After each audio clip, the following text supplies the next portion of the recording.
has never been easier to make money online, especially because you already possess the skill sets necessary to create a $10,000 a month business for yourself. What am I talking about? A social media marketing agency, or more specifically, a content creation agency. In this video, I'm going to walk you through the business model that has allowed me to hit $10,000, $20,000, and even $30,000 months. And hopefully by the end of it, you'll feel confident enough to go and give it a try yourself.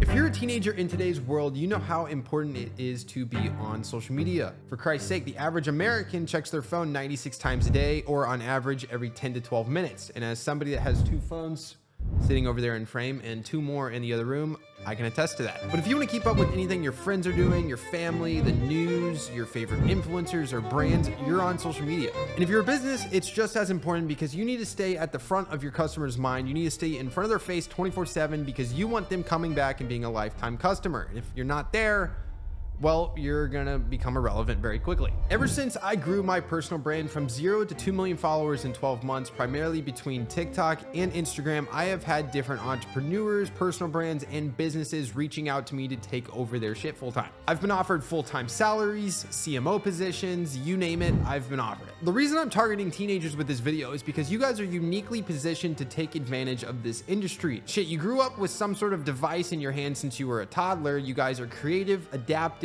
and extremely tech savvy. So most likely, as I said earlier, you already have the skills necessary to do this job. So what goes into running a content creation agency? Well, a majority of the clients that come to me are personal brands or businesses that know they need to be on social media, but don't have the time to be on social media. They don't know what to post or even how to do it, which is why my agency is completely A to Z. We do everything from idea curation to the filming, the editing, and the posting. The only thing I'll leave up to my client is responding to DMs, comments, and emails, mainly because they know themselves or their business a lot better than I do. Now let's break all that down. When a client first signs on with me, in the first 30 to 45 days, whether it is a personal brand or a business, we will test a handful of different video structures or niches. For example, me as a personal brand, I love fitness, I love videography, photography, traveling, and business.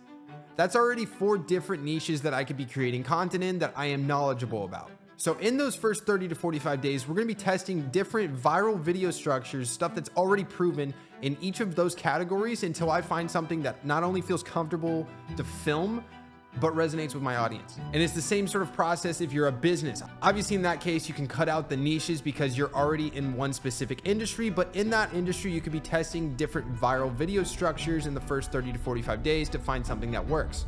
And what do I mean by viral video structures? Well, I'll use one of my clients as an example. I work with a roofing company in the Midwest that operates out of 3 different states. As you can imagine, not a lot of people care about roofing. So when it comes to making content, I needed to come up with a strategy where the content we were making resonated with the broadest audience possible. That's where the viral video structures come into play. Strategically, we stumbled across a video structure that works really well for that business, mainly because it's a door-to-door sales business. So every single day they have sales guys going door-to-door, cold knocking, pitching customers on getting them a new roof. If you go on a little ride along with any of these sales guys and kind of just spectate what they're doing all day, it kind of looks like they're going ding dong ditching. So we had the idea to film their videos like prank videos, mic up one of the sales guys, send them door to door, and record in the car with a zoom lens camera and turn their interactions at the door into videos. The viral video structure in this case would be prank videos, because obviously you've seen on Facebook, Instagram, or TikTok, or YouTube, people going up with a mic on them, messing with people a quarter mile away while the camera guy hides behind some bushes recording the entire interaction. The main point of using these viral video structures is that the video structure itself is already familiar to the viewer. So by plugging what we're doing on a regular basis into that video structure, it's a lot more likely that whoever's stumbling across the video is going to watch it to at least see what's happening. Now that we covered the first 30 to 45 days and kind of how I approached that, let's talk about the filming.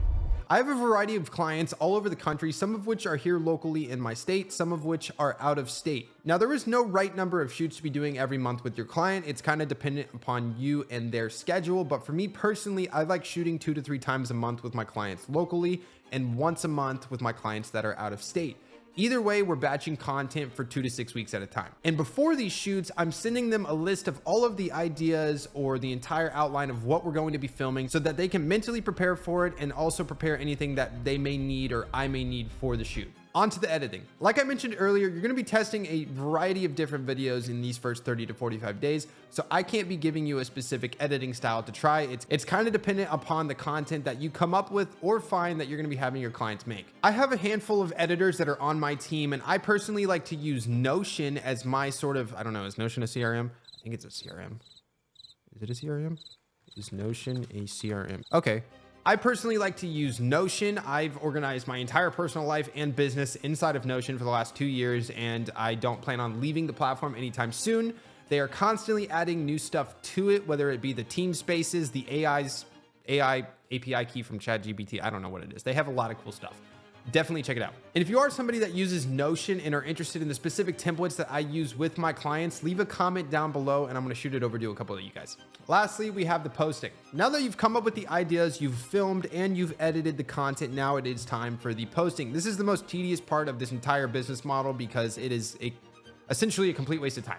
It's not getting you any further into growing your business. It's just something that you're going to have to do on a daily basis for all of your clients, which is why I recommend outsourcing it first. Because trust me, once you start getting up in clients, oh my God, at one point it was taking me like 3 or 4 hours a day to just post on every platform. So we've covered essentially the entire business model at this point. The only thing left to do after you're done posting is to look back over the last 2 to 4 weeks of content for your client, figure out what's working and what's not working. The things that aren't working, you're going to want to interchange with other viral video structures until you find something that hits, because you might not hit something in the first 30 to 45 days. I've had clients where in the first 8 months, we have flop after flop with videos, and it wasn't until we completely take a different angle, find a new video structure, that the content starts popping off. So be patient with it and make sure that upfront with your clients, you are setting expectations that they are not going to be famous overnight with 100 million views. The reason I like this business model so much for teenagers is because of the flexibility you have with the entire process of running the agency. Most of you guys are probably going to be in school or working some sort of job, so you're not going to have all the time in the world to dedicate to the business. However, like I mentioned throughout this video, I batch content for a majority of my clients and can very easily find editors and account managers to outsource the main workload of the business relatively early on. I also think that developing the skill set of just knowing everything about social media, how to grow a brand online, how to generate sales organically are going to be skill sets that are continuously in demand over the next few decades. So your future self is going to thank you for developing them now.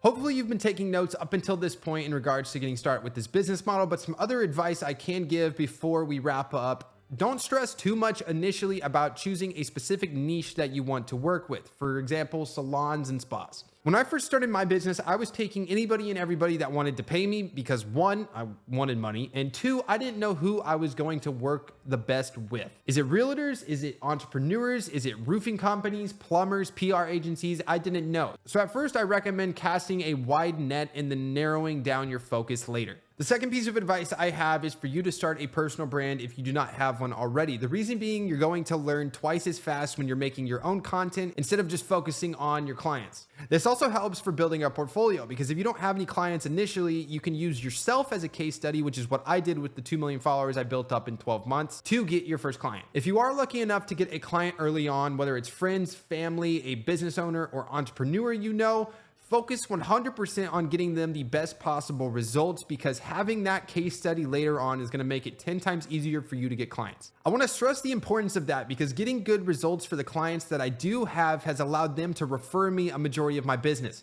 I haven't done any sort of paid advertising or content creation for myself talking about this business up until now, so none of it has really come from marketing. The only other avenue that I have gotten business from is networking, going to different masterminds, networking events, entrepreneur incubators, real estate events, whatever it may be, going out and talking to people, telling them what I'm doing and figuring out a way that I can solve their problems using social media.